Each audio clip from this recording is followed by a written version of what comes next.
Welcome to Nightlight. Step away from the mainstream and gather around as we enlighten the world and our realities and travel this cosmic journey we call life. Join us as we share with you and provide that beacon that can guide us all to a better way. Explore with us as we examine a metaphysical montage of spiritual insights, covering everything from the mundane to the magical, UFOs to unicorns, and everything in between. This is a time of awakening, of sharing and evolving, of spreading our wings and soaring on the cosmic breath of creation.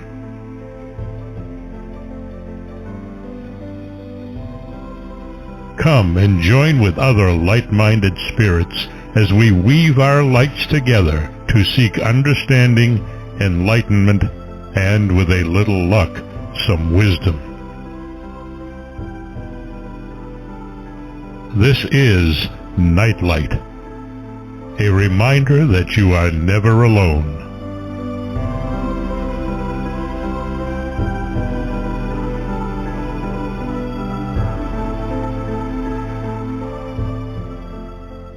Welcome everybody to Nightlight. So glad you can share your time with us on this special weekend.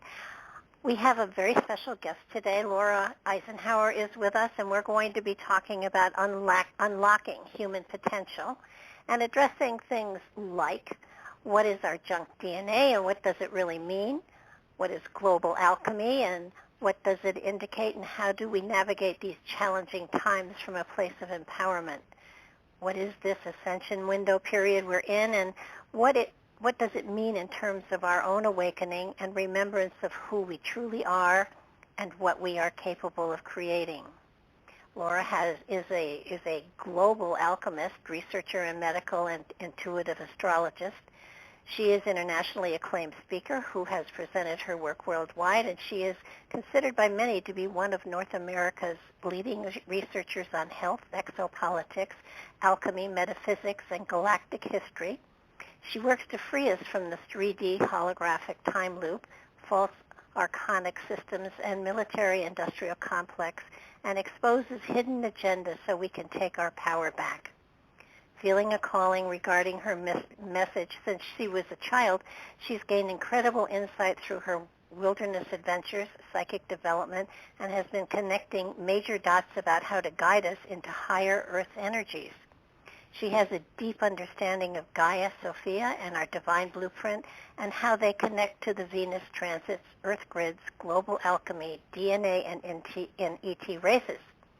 Her passion is to inspire unity consciousness and bring us back to the 0-point unified field, the totality of our divine powers, the who and what that we really actually are.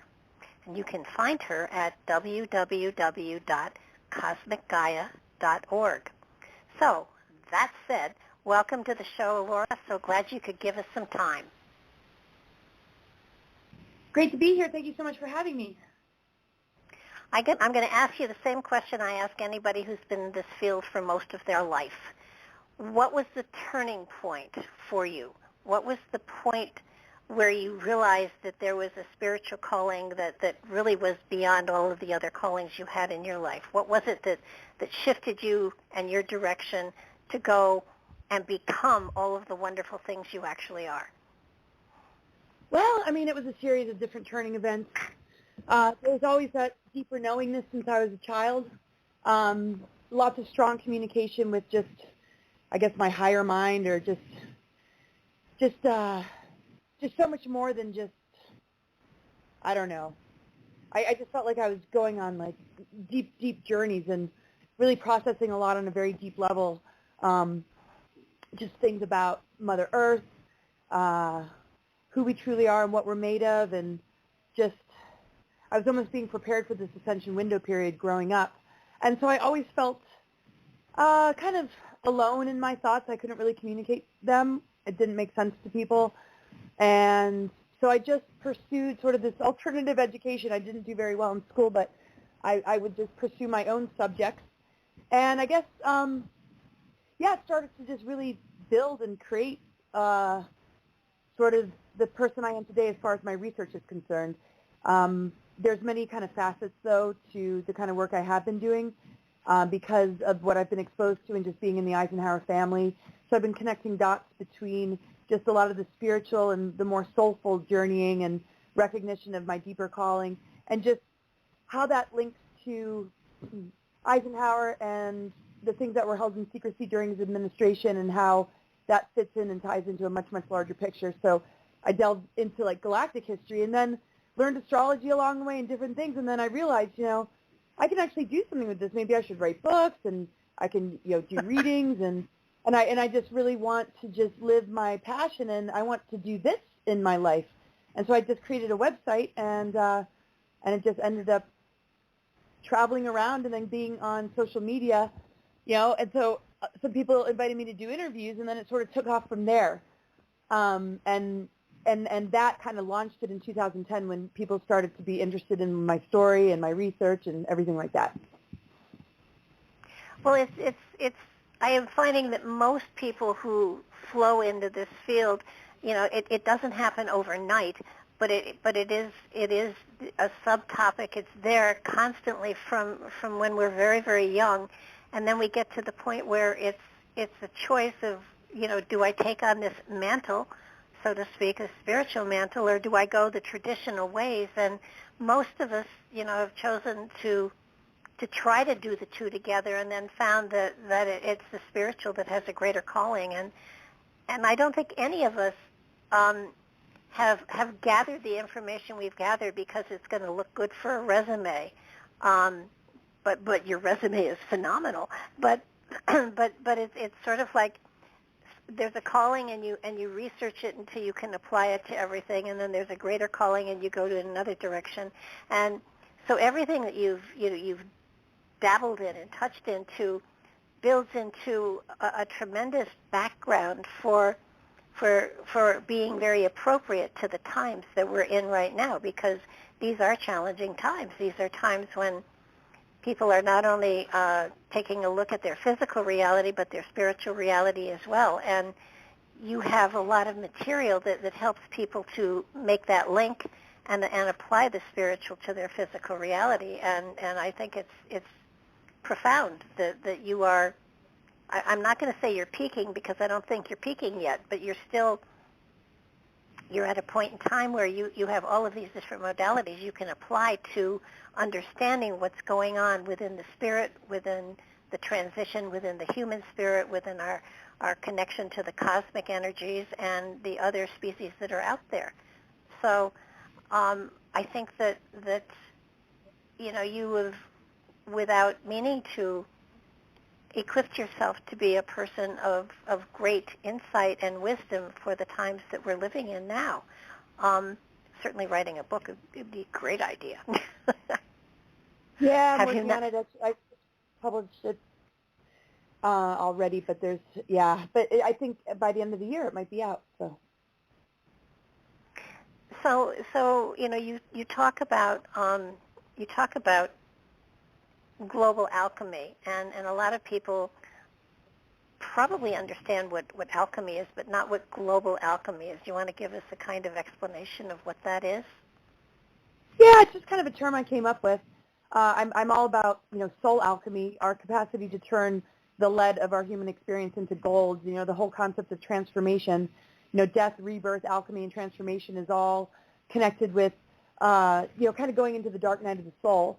And when we do that on a soul level, we can emerge completely transformed, and just like how the phoenix rises from the ashes and a butterfly emerges from a cocoon, we can absolutely be transformed and go from one sort of form to another while still maintaining sort of that organic flow. It's just a part of our greater development. So if we're in this human realm and we're not using the fullness of our DNA, and we're not activated as far as our galactic chakras is concerned, or we're just sort of locked in the personality matrix, or sort of in sort of the social engineering and sort of indoctrination agendas, then we're not really living in an authentic way. So on a personal level, to me, the micro is representative of what's happening on the macro level, especially in this last year. with the conjunctions of Saturn, Pluto, and Jupiter. We're going through this plutonic sort of dark night of the soul as a humanity, and we can emerge as a humanity, maybe not everybody who's just not ready, but we're able to like emerge into higher earth energies and more advanced versions of ourselves. And that has to do with switching on the things that have been dormant and expanding our consciousness into the multidimensional, because we have been sort of restoring the tree of life, metaphorically speaking, and how that connects with our DNA. We're going from the tree of knowledge and duality to the tree of life, where we're grounded and rooted, but we have like an integration and a wholeness to us, and we are able to branch out and receive the light of spirit that nourishes our roots. You know, and just how that all works. I mean, that's kind of the template of us as humans. So to me, you know, alchemy is shifting the lead of this human experience into gold on a collective level. And so that's why I use that word, because I want to be of service in that way to inspire people to know that no matter how bleak it might seem, there's a process that we can undertake and go through to expand into higher dimensional frequencies to then anchor and ground those energies to shift physical matter into a higher vibration and a better and greater form that is sustainable for health and well-being and the development of our greater spiritual abilities. Absolutely. And I think the one thing that so many people either forget or haven't acknowledged yet is that we're here as a spirit on a human journey, not the other way around, and that this is a moment in time, in evolution, in growth, but it's not the be-all, end-all, and that the human experience means that we have to experience lots of different things. As a spirit, we don't have the ability to have the physical reality to experience through. So we're here to experience things that can be difficult, that can be challenging, that can be uplifting. And bringing the spiritual energy more into the physical reality is a way of lifting the frequency of taking ourselves into another realm. And we create our reality by our perception of it, so that we have a tremendous amount of power available to us that we haven't actually been utilizing. And so this time, especially this time period where the downloads from the universe are so profound, we can take that energy in, we can incorporate it into ourselves, and we can use it to help raise our frequencies so that we can change our realities. We have the ability to recreate, the garden here. We have the ability to do so much good and positive in the world, or take the energy and take it in another direction. We have free will, so we can choose to not acknowledge it, to acknowledge it and use it to the positive, or acknowledge it and use it to the negative. So there's a lot of internal stuff happening within everybody with this ascension process that we're going through, and it's very clear. You can see the energy in people shifting and changing and being confused quite often, and if you step back and just watch people, you can see that energetic at work within their auric field. Right, absolutely.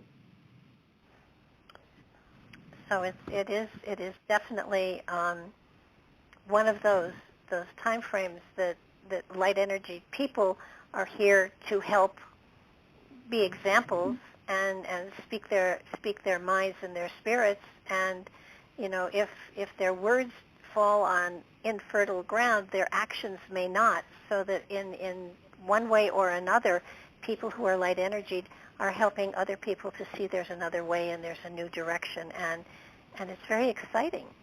I find it very exciting, not watching the news, but watching humanity go through this shift that it's going through. And you used the term matrix someplace that I read or whatever, and I think what humanity is going through is it's a reflection of that series, the Matrix series, that was, on that were movies so long ago. We are in a matrix, and we are in an illusion, and helping people to see what that illusion is a very important thing. And I do believe that that's what you're doing with everything that you have online here that you're working on. It's it appears that that's exactly what you're doing. And you are linking like-minded people together, and you're putting their concepts out there, which is a wonderful way to seed reality so that people can get that information and pull from it and understand the growth that is going on. Yeah. I mean, it's just like reminders, because sometimes it's easy to forget. And, adversity tends to help us to evolve. And, being pushed to the edge sometimes forces us to face our fears. And if we can face those fears, we can unlock our greater potential. But if we allow the fears to control us, we can be disempowered and give that power away. And we keep manifesting these patterns in order to finally create that breakthrough. And once we create that breakthrough, we're connected to a much different energetic. We experience more synchronicities. We find soulmates and soul family. We live on a much deeper level. We might start really caring about our physical health more, taking better care of ourselves, noticing just the intricacy and beautiful things that are in nature. And we're not so much in the consumerism, materialist kind of existence. We're just really feeling into the planetary consciousness and things that are just like the true essence of just being a human. And I'm not saying the Matrix is all bad at all, but if we don't know how to exist sort of on the other side of it, then it can be very vampiric and consume a person. It can consume a person. Well, and so we're all through adversity. That's kind of what gets our attention, so that we can grow. So. Well, I think too that this is a time frame where there is a greater consciousness within humanity, especially in the United States, about UFOs, about the fact that there are entities that corporate entities that have become egregores, that have a life of their own, that are manipulating us as a species. I think humanity is beginning to see some of the manipulation that has been going on for generations. And, they call them conspiracy theories, but they're not theories. There's an actuality behind so much of them. And there is a feeling that humanity is coming to a point where they're beginning to understand that much has been hidden from them, and therefore, there's going to be an uprising of consciousness for sure, if not other kinds of uprisings that are going to be coming along. Because there is a galactic history here that humanity hasn't, the United States especially, has not been privy to. Yes, totally. Understanding that a lot of world events and world wars and a lot of things in our history, there's something kind of making that happen behind the scenes that are, even operating both sides. The whole concept of psychological operations and false flags is a real thing. And so we have to be able to look through or see through some of the falsities to see what's on the other side of it and what's kind of pulling the strings or creating sort of the theater, which isn't, actors. Sometimes it is, but, people are getting hurt and there is suffering. But it's what their explanation of it and what's in our history books isn't exactly accurate. And it's to steer the narrative and to indoctrinate people to not get the full story. And they've been trying to rewrite human history for thousands of years, so that, and the loss of our galactic memories and the fact that we can't really recall past lives very easily makes it really, really difficult. And so it takes a lot of inner work to really hold the truth frequency to be able to see the lies and distortions from, the truth. Yeah, and I think and so often it's like peeling an onion. What you remove a layer, and then there's something else there, and then you remove another layer, and then there's something else there. I think that people, at least in the United States, have been so trusting that they haven't fact-checked, they haven't looked into, they haven't researched a lot of things that have happened in our history, especially in the last, since World War II. I mean, it goes beyond that, but if you just go back to World War II, for some reason there has been cover-ups. There have been things hidden from us. UFOs, they're just now releasing some information on them, but in the 60s, a UFO landed on my campus. I saw it. When it took off, it went right over my dorm. And I say often, it's, those who know me have heard it. I've said this frequently. If it had had a VIN number, I could have read it. And when it rose up and then swooped, it felt like it hung there over over the dorm for just nanoseconds, and then it was gone. And there was no displacement, there was no sound, there was no nothing. And some people, it was a big dorm. Some people saw it.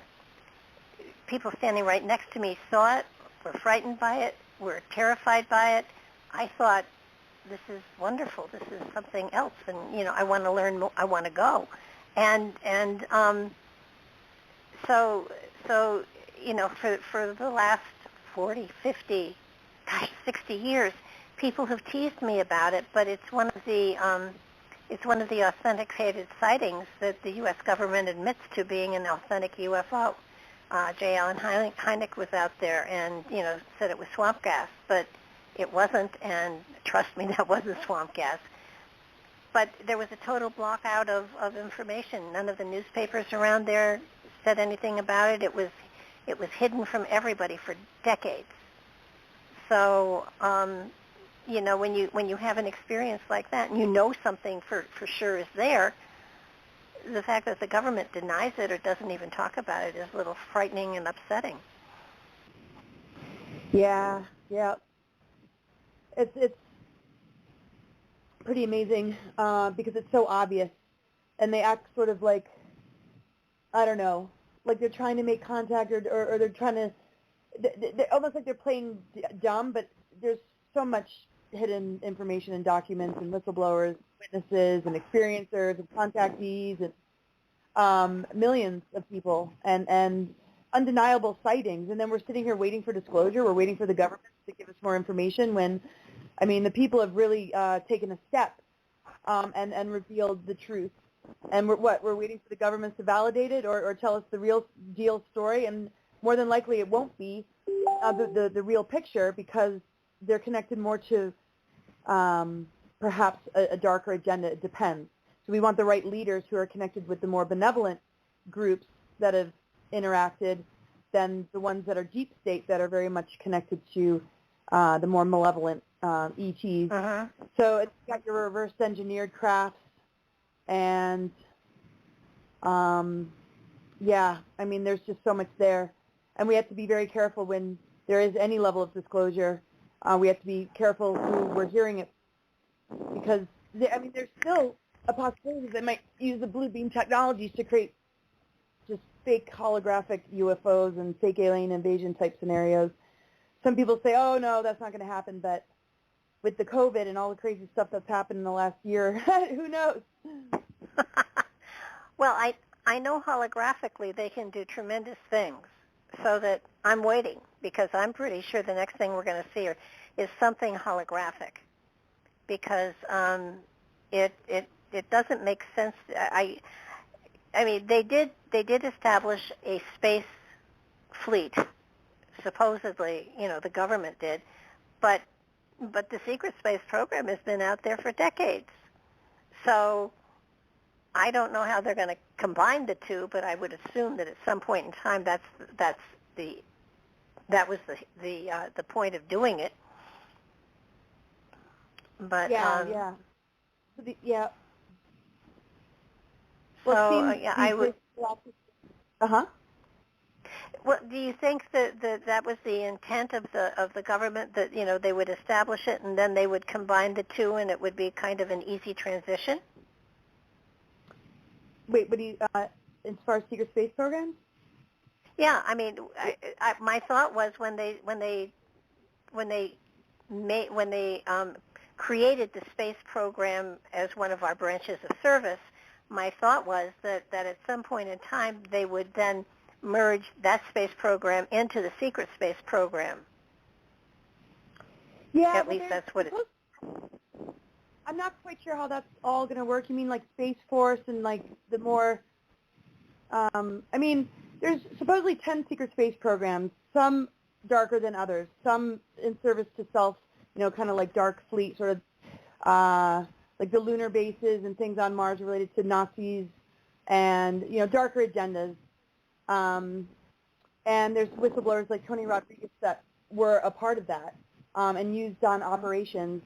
And I just interviewed somebody named Rebecca Rose who was used in operations as an asset to go to war with more benevolent ETs, and she's trying to recover from that trauma and just because she didn't want to get involved with any of that, but they target you as a child and they MyLab you and they put you in these projects and programs, and but then there's like Solar Warden and they're supposed to sort of be kind of helping humanity and protect us from outside influences that might not be in our best interest, but who even knows? I mean, because they seem to be linked up. It seems like a lot of these people are almost traded between these different space programs.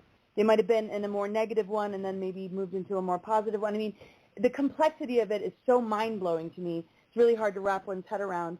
But I do think that there is one, perhaps Solar Warden, that is more merged with the ground-level kind of space programs that we're discussing maybe more out in the open, where it's not so secretive, and that there'll be more links to bring what was secret into more awareness.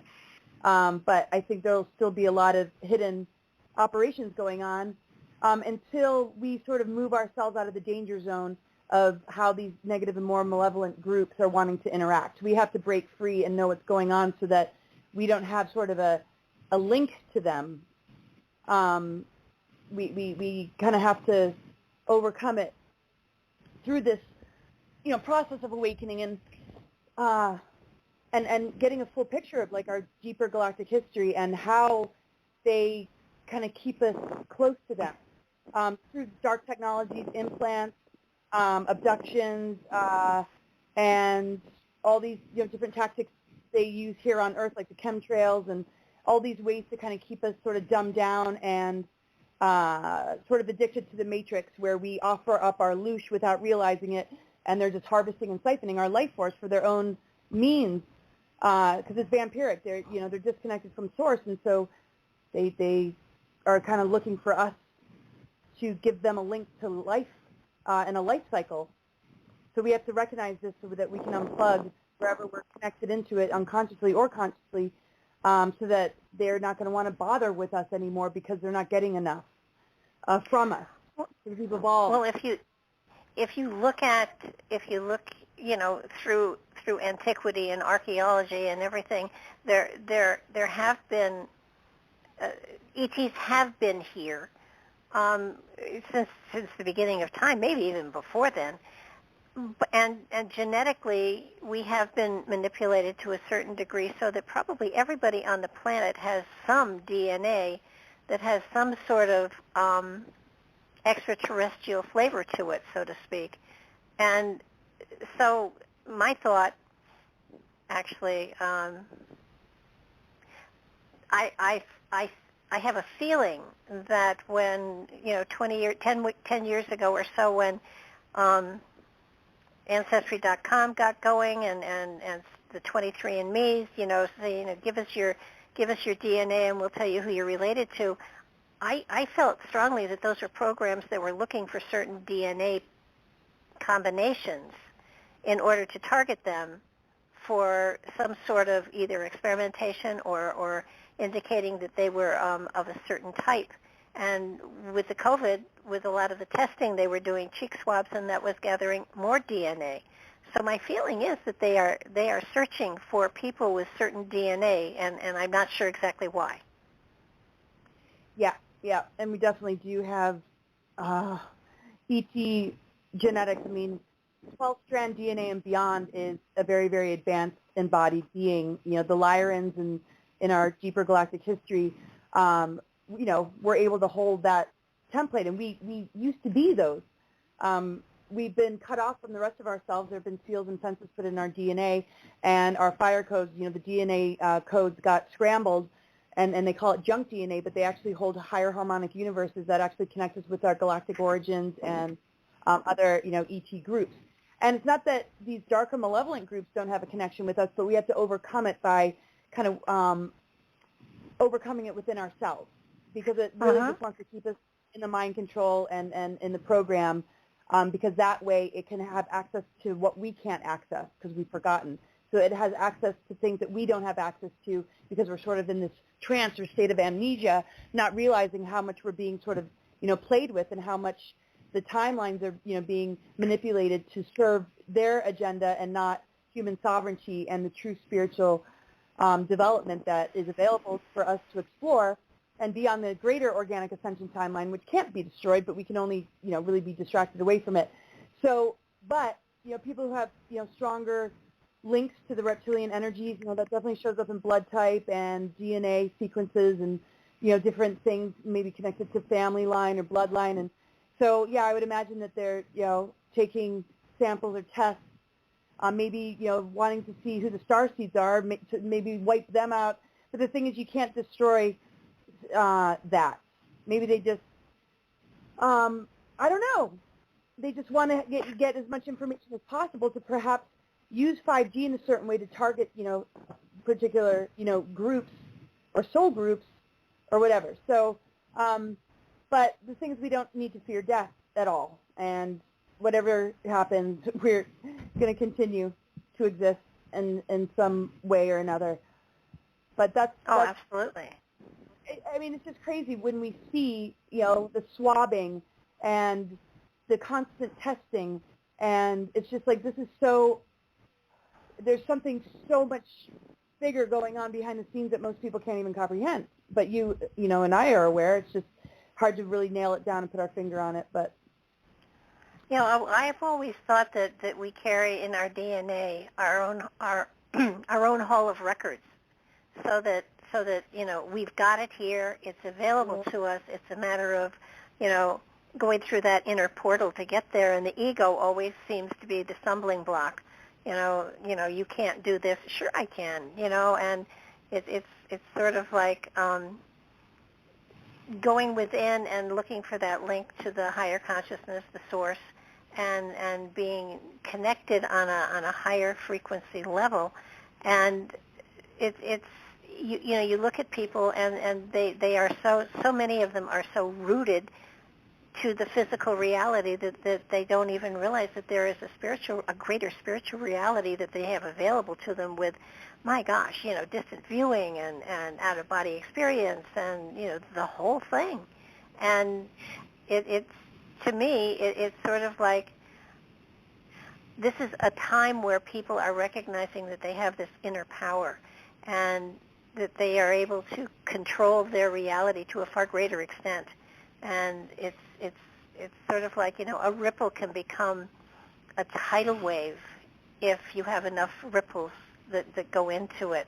And, one voice can create a change. Ultimately, sometimes it takes a lot longer, but we do have the power. We are not powerless. We are powerful. And when everybody realizes that, we've got something to work with. Oh, totally. Yeah, and that's why they use mind control, because the mind's a computer. If they can program the mind, then the mind programs the creative energy to conduct its life in a certain way that might have nothing to do with the truth of who that person really is.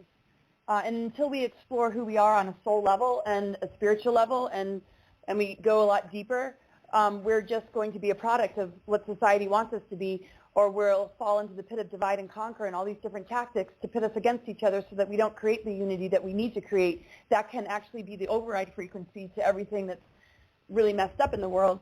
And so once we discover it, it's a whole other thing.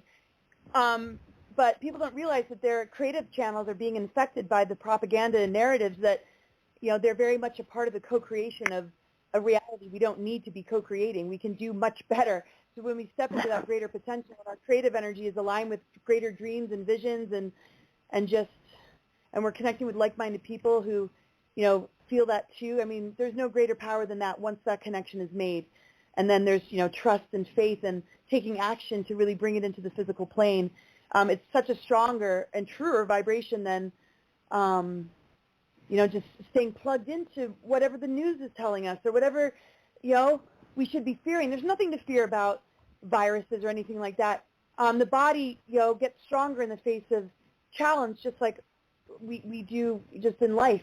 And there's ways to advance ourselves in the face of things that people are fearing. And sometimes we have to move through that uncomfortable passage to gain greater strength, because we're kind of challenged to be sort of spiritual athletes, to overcome these obstacles and be stronger for it. And that's how we build, greater immunity. So in these challenges, we could be recovering our treasures and our lost DNA and switching on those dormant strands. But people are deciding, no, I'm just going to take the jab and I'm going to just do what my government tells me. And that's where they are on a soul level, and that's fine. But this is a time where this is pushing us to the edge, I feel, to reclaim our treasures and to reclaim the fullness of all that we are, and that this is a challenge set up for that from the higher perspective, but from the lower perspective, it is another level of how to enslave humans. So we have to make a choice here. Oh yeah. Well, I thought when they started in with the isolate and quarantine and everything, all I could think of is they are not allowing us to gather together so that group energy can do something. And the isolation was so obvious that, don't let them gather together in groups. Don't let them get together in groups larger than 2 or 3 or even that much. Keep them separate so they can't get together and support each other in the growth that is necessary for this time frame. I think at this point in time, people are starting to gather again. They're starting to say, wait a minute, come on. And keeping our children out of school, oh my goodness. But frankly, schools aren't teaching children anything anyhow. So, I don't think that was a great loss. But it's sort of like they kept us apart for a reason. And it wasn't because of our health. It had to do with not wanting us to get together, compare notes, and grow together. Because isolating us, I think, in the long run will have brought us all together to a far greater degree than we might have had before. Yeah, definitely. Definitely. I mean, I'm not saying people take it, it's just we start to prioritize things and not take things for granted and really begin to, put our heads together and work together and see the contrast in what we're up against in order to be of service to those that are very lost and having a hard time, to lend some, kind of support as much as possible. I know a lot of people are frustrated and they're really tired of it, and but I feel that the greater disclosure that's coming has to do with benevolent ETs, more advanced technologies that will help us to reverse this energy signature of whatever mark of the beast, whatever that is, that is pulling people more into, I just feel like we're going to be able to lift this away and turn around any kind of damage that the vaccine could cause. I feel that because of this ascension window period. Another reason I talk about global alchemy is because of the element ether. The sun started to move through the 13th sign of Theakis in 2010, and it's an astrological sign that's ruled by the ether. The inverted pentagram, which is symbolic in like Satanism of, just has lots of inversion of the ether and sort of the reversals and the dark mother reversals and just not having access to the ether energy as a humanity for thousands of years. And in 2010, the reason why this is such a prophesized window period called ascension is because when the 13th sign, the sun started to move through the 13th sign again, that really activated the mother energy, the 13 dimensional monadic cord, which is in the center of the planet, in the sun. And I go into that in great depth in my presentations, but basically it's creating corrections to this inverted, pentagram. And this hasn't happened in this is a new thing. This is why this is called an ascension window period, a stellar activation cycle. And if one looks at the orbit of Venus, it forms a perfect pentagram in the sky. And I believe that is the correction.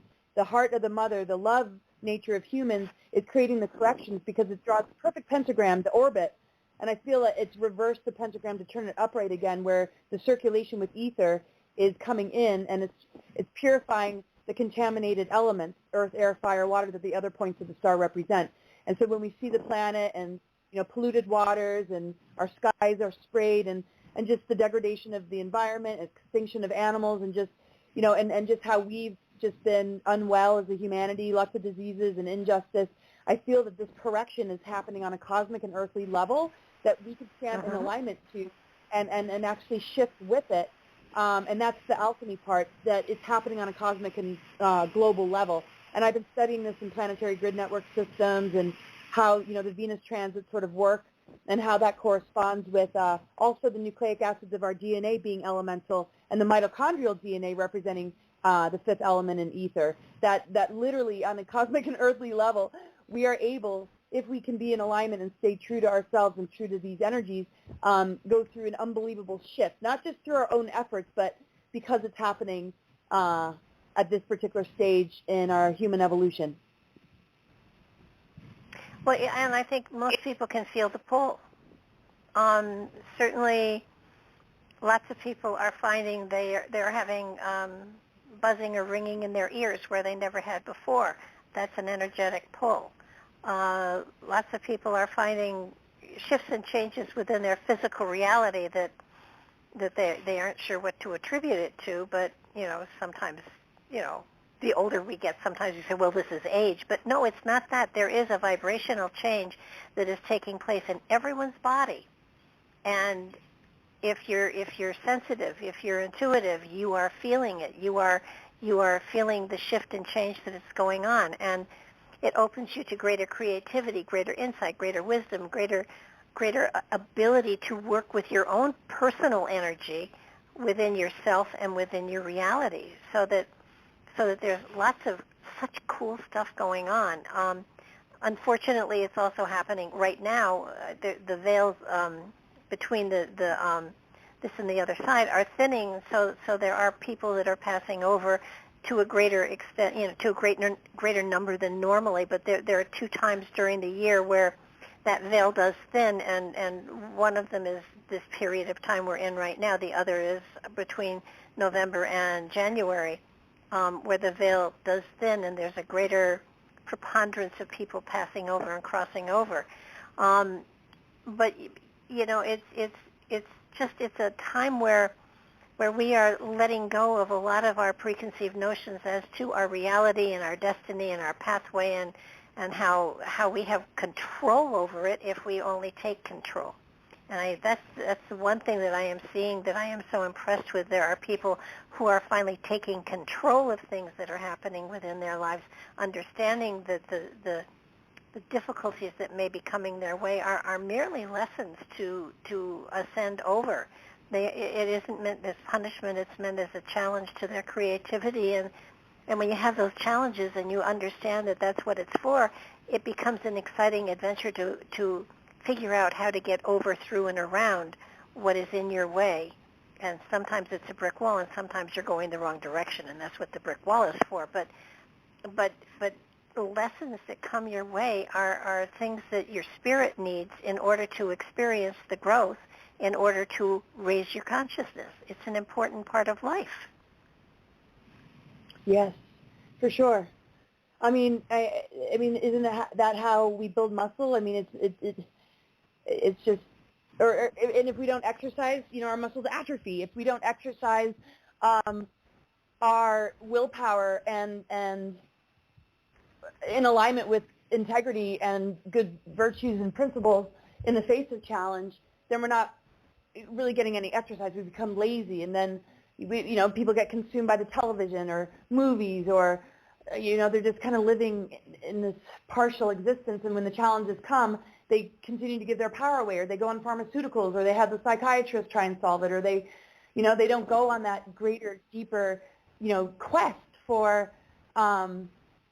spiritual strength and wisdom in the face of it. And when we accept that challenge, to me, that's when we really wake up. The lights come on. We realize how powerful we are. We're able to manifest miracles, and unbelievable things, begin to take place. And we attract ourselves to, even information that helps us to see through the veil or beyond the veil or whatever, and we're in a completely different experience than, wow, okay, I feel a challenge. I'm going to go to my doctor and he'll prescribe me something for my anxiety. It's like, no, what is the anxiety telling you? You know, get to know your anxiety. It has a message for you. Why do we want to drug, you know, these important signals? You know, even pain, you know, like why is that pain there? Why is depression there? Why is anger there? Let's look at that. That's an opportunity because your body's trying to tell you something, and that's an opportunity to get closer to yourself. But this society encourages us to get further away from ourselves, to have somebody else tell us what it is and to give us something for it. And it's unbelievable. Well, that's why psychics do so well, because, you know, most people would rather go to have somebody tell them what's wrong, and the reality is, if somebody tells you what's wrong, that's interesting, but you haven't figured it out for yourself, so you're not going to accept it and act on it. And that's, you know, and listen, for a long time I did psychic readings, and I realized that basically it was creating codependent people who always came to me with a question rather than figuring out themselves. So that's why I stopped. And it's just sort of like, you know, you can go into yourself. You know, I can help people find the tools to do it themselves, but to give them an answer doesn't serve their purpose any. They have to find it themselves. And I know that that, you know, there's a lot going on here as far as people growing and people experiencing shifts and new directions, and to me that's very exciting. I certainly hope that more and more people begin to take control of their own realities, and one of the things that I tell people to keep track of, because it's how their spirit communicates with them, are the synchronicities that happen in their lives. And yes. If you have a lot of synchronicities going on, you're on the right track. And understanding what they relate to and you know, analyzing them to a point is fine and appropriate. But the more you acknowledge the synchronicities, the more they increase in intensity and value in your life. And that's how spirit lets you know something is going on. And that's why I tell people to journal it, because if you journal it, you're engraving it into reality, and therefore you're saying to the universe, I got it. You know, I saw it. I know that you know, this is a sign. And you know, we get signs every day. Our spirit talks to us constantly in waking moments through synchronicities and things that happen that way, but in dream state and in daydream state, we are constantly getting messages from spirit. Is paying attention to them that is the important thing. Oh, totally. And it's a relationship, so we build a better, stronger bond when we allow this communication and we cultivate it and we engage in it. It just gets better and stronger. It's sort of like just like any relationship or friendship or marriage or, you know, soulmate connection. It's like, you know, you spend quality time together. You get to, you know, you listen to one another. You exchange. You know, it's like we give back to the earth as well, and the earth gives to us. And the more we sharpen our skills to, you know, listen, then our intuition is building like a muscle and not just atrophying because we're not paying attention to what our inner self is telling us. And that's what's going to help us to get through these times, because the stronger our intuition is and the more connected we are with spirit, the more we can have that communication.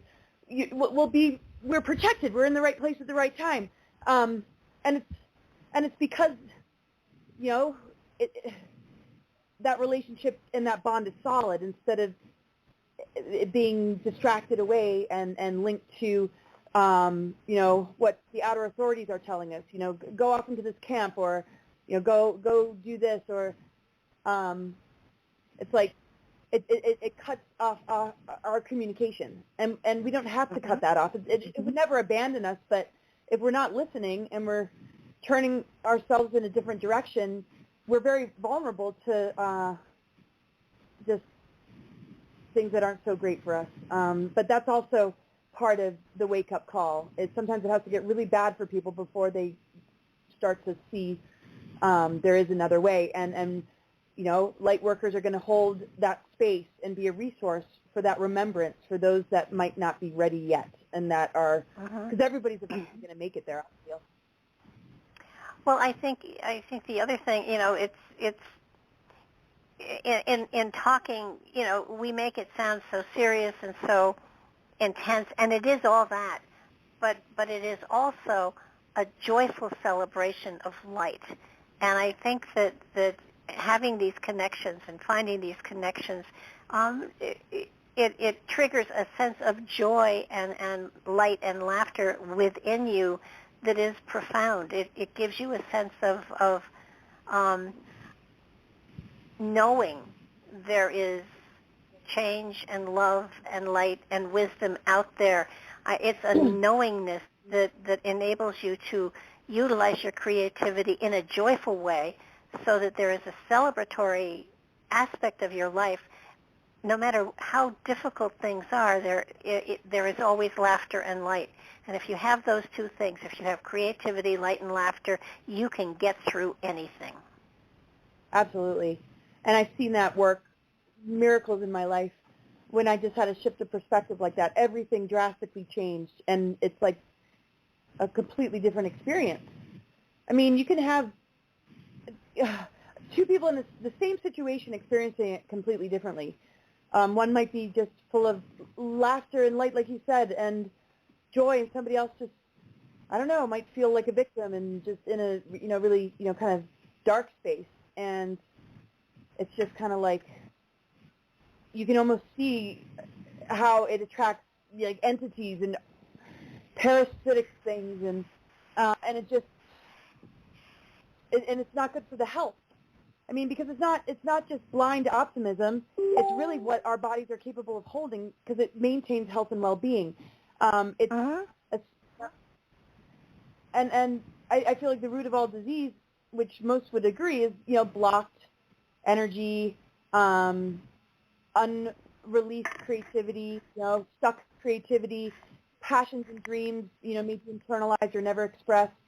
Due to fear or whatever, fear of what other people might think. And our body doesn't like that. So it falls into unwellness. But when we're just living, in a sovereign way, and we're just in a vibration of love, and we release ourselves from caring what other people think, and we're just being true to ourselves, we're dancing with life. We're dancing like nobody's looking, but at the same time, we're inviting everybody to dance with us. Exactly. And, it's my favorite story about something like this is 40 years ago, I was diagnosed with ulcerative colitis, and they told me it was so serious that it was going to be terminal for me. And at the time, I was a single parent, and that one would have thought I would have been terrified by it. And I looked at the doctor, and I said, I don't have time to die. I have too much to do. And he said, are you hearing me? And I said, I'm hearing you. Are you hearing me? I don't have time to die. This will not happen. And I do not, and it didn't. I mean, I have no sign of it. You can't tell that I was diagnosed with it that long ago. And it was I just knew in my soul that I don't have time for this garbage. It may be confining me to the house for a while, but I'll use that time and I'll do something constructive with it. But dying? No, I don't have time for that. And they thought I was crazy, but obviously, well, if I was, then I still am. But, it's a matter of a belief system, of a knowing that something is right no matter what people are saying to you. And, if it was a game, I won, to this point anyhow. Someday I'll die of something, but I don't have time to do it right now.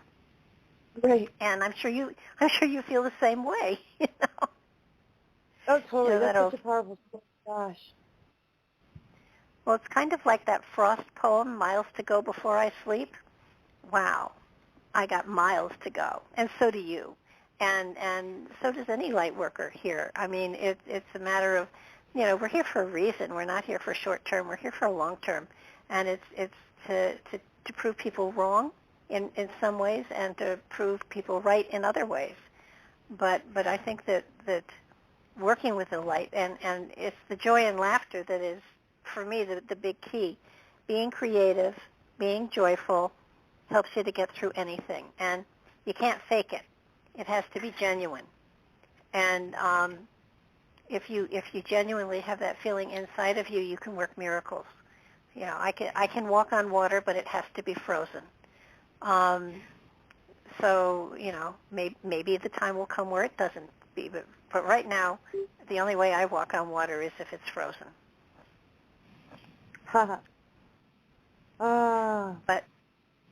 But it is, you know, this is a time of magic. And yes, it's a time of transition. Yes, it's a time of people realizing stuff and maybe being a little scared. But it's also a time of magic. And if you look upon it as magic, it, for me, is easier for some people to understand. You know, this is your soul waking up and being able to manifest within your reality to a greater degree than it ever has before. I mean, we used to be burned at the stake. Now no more. Now we have podcasts. So I think I probably have been burned at the stake at least once. But yeah. Oh. Yeah. I mean, and it's a war on consciousness. So now it's just the weapon is fake news, social engineering, indoctrination, and this slow sort of grooming process to get people to agree to things that are kind of leading them into a trap that they will be able to get out of, but it might take a while because some of the choices people are making are going to have ramifications for a bit. Not necessarily it's going to react in the same way for everybody. I think it really depends on the person and their consciousness or whatever. But what was I going to say? Well, the cool thing is we always have free will. And no matter how far down that dark corridor you go, you can always turn around and come back and go the other direction. Yep. Totally. Which is the coolest part. I just noticed that we're coming to the end of our hour, and I know that you've got lots of other stuff that you want to do, and I would love to have you come back another time and spend a little bit longer on going into some of this stuff if you would be interested in it. Yes, that'd be great. Yeah. I just and also, you know, I feel like we can enlighten AI somehow because we can't deal with a world without technology, and even benevolent ETs work with AI to a certain degree. I feel like we're going to de-weaponize the weapons, and it's going to change the whole nature of what's going on a larger scale with humanity and how maybe the jabs connect with the 5G. I think we're going to be able to get a grip on these darker technologies and de-weaponize them and actually be able to produce like sound healing frequencies or some kind of like really benevolent frequency that will help the masses to recover and heal. I feel something like that is in the works or is going to be installed, or maybe after the dark agendas kind of exhaust themselves, it'll create more room for it to really, you know, show up somehow. But I definitely feel incredibly positive. I know that, we have the ability. Well, you know, they use solfeggio music all over the place, and if you are you familiar with that solfeggio music? Yeah. So if you research it and if you go into the different frequencies that will enhance either intuition or healing or whatever, they work, and they work beautifully. I found that in the casinos, I lived in Connecticut for a while, and in the casinos they were using that frequency to dull people down so that they would stay at the slot machines, and they would just constantly be putting money. It was almost hypnotic. It drove me crazy. It gave me an incredible headache the one time I visited, and I noticed that both casinos that were in Connecticut were using a harmonic to keep people pacified. So you can turn around and you can use that frequency, finding the right frequency for you, that will help you to intensify your intuition and your healing aspects. And I mean, it's amazing material to look into and utilize. Oh, very cool. Yeah. So I mean, that's an amazing way to really, you know, kind of turn everything around. You know, even if we have been breathing in these nanites and this and that, I mean, I don't know. I just feel like, sound healing and frequency, like, and these higher level technologies there's going to be healing centers all over the world, and I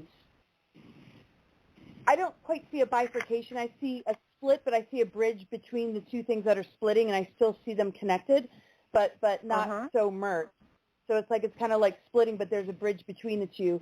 I don't think it's like just as cut and dry as, okay, we're going here and you're going there and we're not going to see you anymore. I still feel like I'm going to stay in service to humanity myself anyway.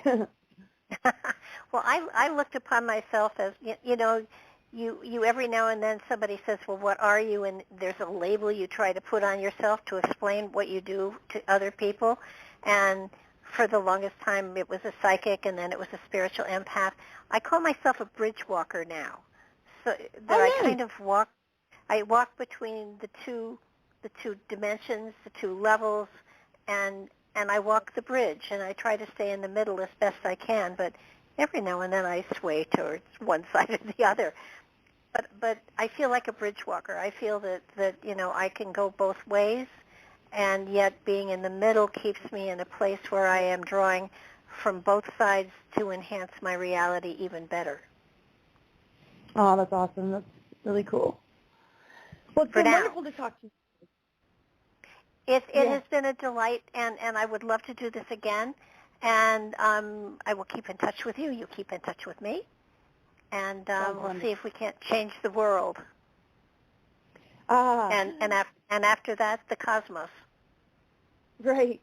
Well, we totally are, and it's great to just be aligned with you, and I just loved everything you shared. So thank you again for having me. Have a great rest of your day. You too. Bye-bye now. Okay, bye. And thank you, everybody, for listening. Do check us out on YouTube and on Rumble. And we will be back next Monday and Tuesday, as usual. This has been a busy week, but it's been a great week. And as you go into the YouTube channel, if you like what you see, please make sure that you subscribe. That way we know you're listening and that we are putting out there the material that you like. Good night now.